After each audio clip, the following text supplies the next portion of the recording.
네, 여러분. 오늘 이제 다음 수업 시간에 할 실험에 앞서 그 실험에 대한 개요와 이 실험이 어떻게 만들어졌는지를 알아보기 위해서 이렇게 선생님이 먼저 동영상을 하나 올려줄 거예요. 여러분은 동영상을 잘 듣고 선생님과 수업 시간에 다 같이 실험을 같이 하면서 오늘 배운 내용을 한번 실험에 적용해 봅시다. 네, 오늘 배울 내용은 DNA 프로파일링이에요. 선생님 밑에 범죄자를 찾아라 하고 코난 사진을 띄워놨죠? 이 DNA 프로파일링이 뭔지 그러면은 한번 알아봅시다. 네, DNA 프로파일링이란 인간의 DNA, 여러분 잘 아는 유전자를 조사하여서 특정 개인의 신상 정보를 확인하는 방식으로 주로 세포에서 추출한 DNA를 통해 범인을 찾아내거나 친자 확인에 사용된다 라고 선생님이 이렇게 써놨는데요. 이것만 봐서 이게 무슨 내용인지 잘 모르겠죠? 그럼 한번 더 깊게 들어가 봅시다. 그 전에 앞서서 여러분 이춘재의 연쇄살인 사건이라고 아시나요? 잘 모르는 사람도 많을 텐데 아는 사람도 있을 거예요. 간단하게 설명해 주자면은 이춘재라는 사람이 1986년부터 1996년까지 여성을 10여 명 정도의 여성을 살해한 사건이에요. 이 사건은 2019년까지 범인을 찾지 못했어요. 그런데 미국에서 DNA 프로파일링이라는 방법을 사용해서 범인을 잡은 것을 보고 한국에서도 DNA 프로파일링을 사용했어요. 그래서 2019년에 DNA 프로파일링으로 범행 장소에 있는 세포들의 DNA를 통해 범인을 찾아냈어요. 옆에 보면은 이 살인의 추억이라고 영화를 보신 분도 있을 텐데 이게 이춘재 연쇄살인 사건이 모티브가 돼서 만들어진 영화예요. 이렇게 DNA 프로파일링을 통해서 범인을 찾을 수 있다는 점을 알고 DNA 프로파일링에 대해서 더 알아봅시다.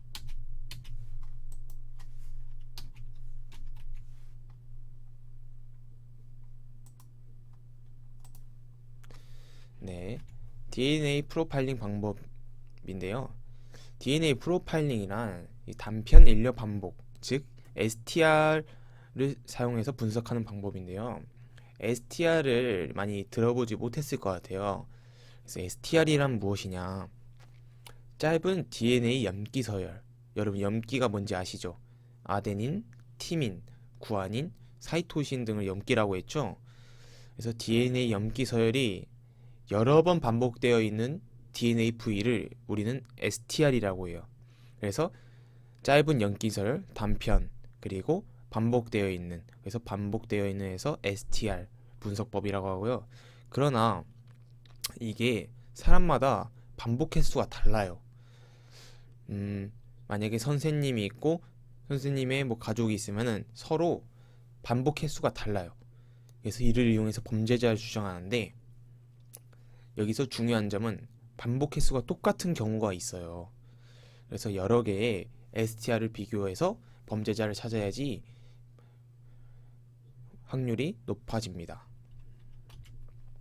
그래서 이렇게 사진을 보는데 이 보시면은 범인의 DNA예요. 그래서 범인의 DNA 속에서 STR 부위 첫 번째예요. 보면은 아데닌, 구아닌, 아데닌, 티민이 총 몇 번 반복되어 있죠? 네, 7번 반복되어 있는데 추정되는 범인의 DNA를 확인하면은 2명, 2개, 3개, 4개, 5개, 6개, 7개예요. 똑같죠? 하지만 다른 STR 부위를 보면은 구아닌, 아데닌, 티민, 아데닌이 총 이 사람은 8번이 반복되어 있는데 추정되는 범인의 STR V2에는 10번 이상의 반복이 되어 있어요. 그렇다면 이 사람은 범인이 아닌 거죠. 이렇게 하나의 STR만 비교했을 때는 범인이라고 생각할 수도 있지만 2개의 STR을 비교하니까 아니라고 알 수 있었죠. 실제로는 STR을 2개만 하지 않고 5개 이상의 STR을 비교함으로써 오인의 소지가 없도록 범인을 찾는답니다. 네, 그렇다면 여러분 이런 생각이 들 수 있어요. 아니 그 세포 안에 DNA가 있고 STR 부위가 있는데 너무 적지 않냐? 맞아요. 너무 적어요. 기껏 해봐야 0.1 마이크로미터? 그 정도밖에 DNA가 없어요. 그렇다면 이의 문제를 어떻게 해결하냐? 여러분, 코로나 시기에 다 겪으면서 PCR 해보셨죠? 이 DNA를 증폭하는 걸 우리는 PCR, 즉 중합효소 연쇄 반응을 통해서 DNA를 증폭하는데요. PCR의 과정은 첫 번째, 열 변성 과정. 온도를 약 95도로 올려 DNA를 두 가닥으로 변성시켜요. 두 번째, 결합 반응. 온도를 54도로 낮춰요. 그래서 특정 프라이머를 붙이는 과정을 결합 반응이라는데, 여러분 프라이머가 뭔지 선생님이랑 생명과학 시간에 배웠죠?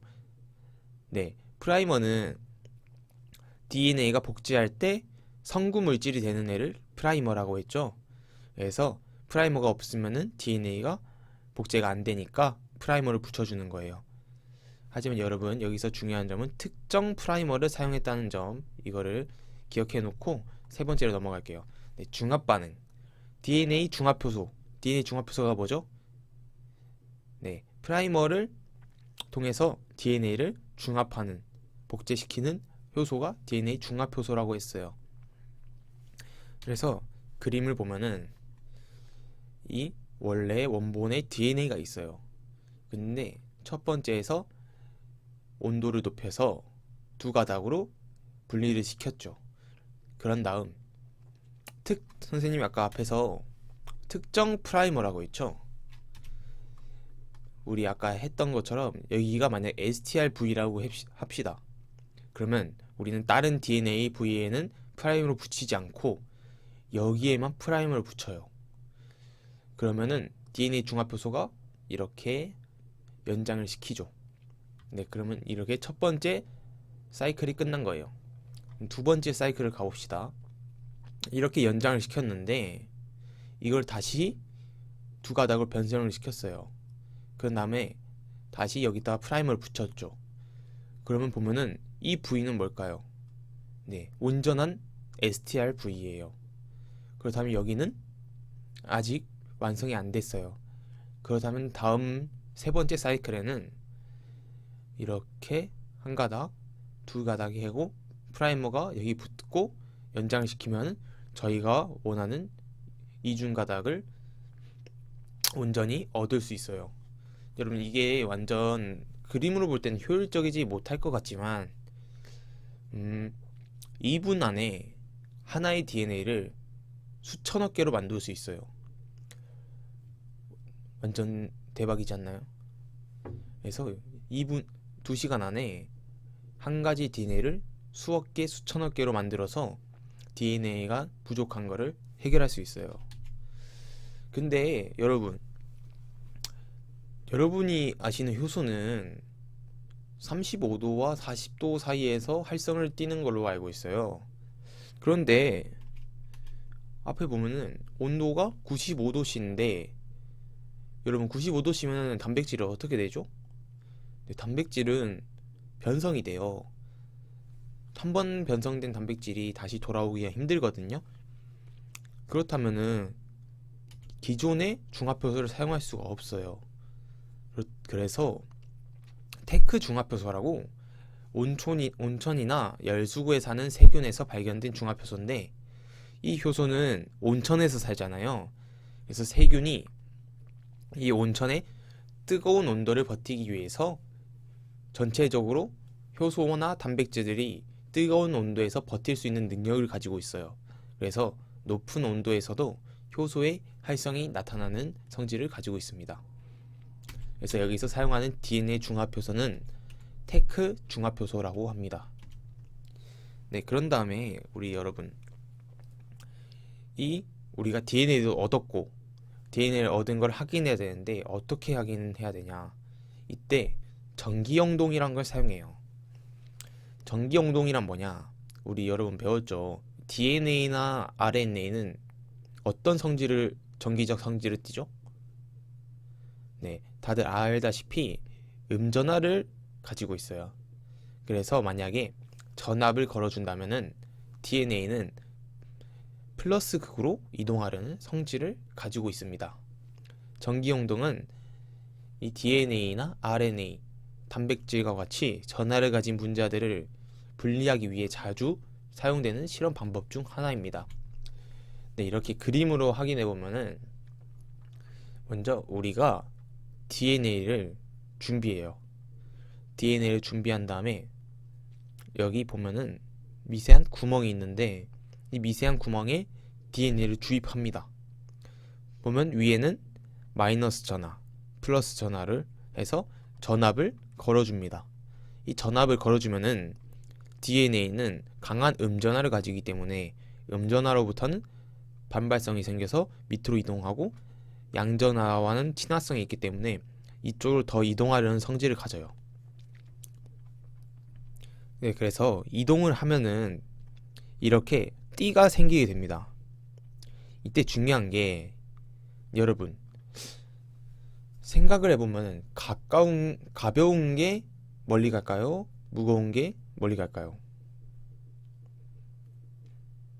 아니면 크기가 큰 분자가 멀리 갈까요? 아니면 크기가 작은 분자가 멀리 갈까요? 네, 이거는 이 아가로스 젤이라는 구조에 따라서 달라지는데요. 아가로스 젤이란 뭐냐? 아가로스 젤이란 이렇게 그물 모양으로 엉켜 있어요. 그래서 망상 구조로 띄는데요. 여기 보면은 되게 아무것도 없어 보이는 것 같지만 이 안에 엄청나게 많은 미세한 그물들이 있어요. 그래서 보시면은 이 그물들을 통과를 해야 되는데 작은 분자들은 쉽게 통과하고 중간 크기 분자는 덜 통과하고 큰 분자들은 이 그물들을 통과하지 못해요. 그래서 여기서 밑으로 갈수록 작고 크기가 작은 분자들이 밑으로 내려가게 됩니다. 여러분 이해하셨나요? 네, 이해했다고 믿고 이게 STR을 나타낸 거예요. 전기용동 실제 결과예요. 보시면은 이거는 DNA가 얼만큼의 크기를 가지고 있는지 알려주는 표본이고 사건 현장에 있는 범인의 세포를 추출했어요. 그랬더니 이렇게 떴고 저희가 범인으로 추정되어 있는 사람을 3명을 꾸렸어요. 3명을 꾸려가지고 3명의 DNA를 추출해서 전기용동을 했더니 결과가 이렇게 나왔어요. 보시면은 이 사람 범인과 A랑 B는 같은 선에 있는 DNA가 없죠. 하지만 C의 사람을 보면은 완전히 일치하는 걸 볼 수가 있어요. 그래서 이 결과로 보면은 C가 범인일 확률이 높다라는 것을 알 수 있죠. 네, DNA 프로파일링을 사용해서 범죄자를 찾기 위해서 사용되지만 사실 이 DNA 프로파일링은 엄청 많은 데 사용될 수가 있어요. 부패된 시신의 신원 확인 또는 친자 확인 또는 유전병 확인 등 다양한 분야에서 사용돼요. 그러나 이 사람의 유전자를 확인해서 사람의 성격, 병, 심지어 수명까지 확인할 수가 있고 이를 통해서 유전자를 인위적으로 바꾸려고 해요. 과연 이게 올바른 방법이고 윤리적인 방법인지 우리는 생각해 볼 필요가 있지 않을까 여러분한테 소개시켜 드리고 이렇게 동영상 끝까지 들어주셔서 감사합니다. 네, 우리 다음 주 월요일 수업이죠. 다음 주 월요일 수업 시간에 DNA 프로파일링에 대해서 다시 간단하게 설명을 해주고 우리 범인의 DNA 샘플과 여러분의 DNA 샘플과 같이 전기용동을 해서 STR 부분을 한번 확인해 보는 시간을 가져보도록 합시다. 네, 고생하셨습니다.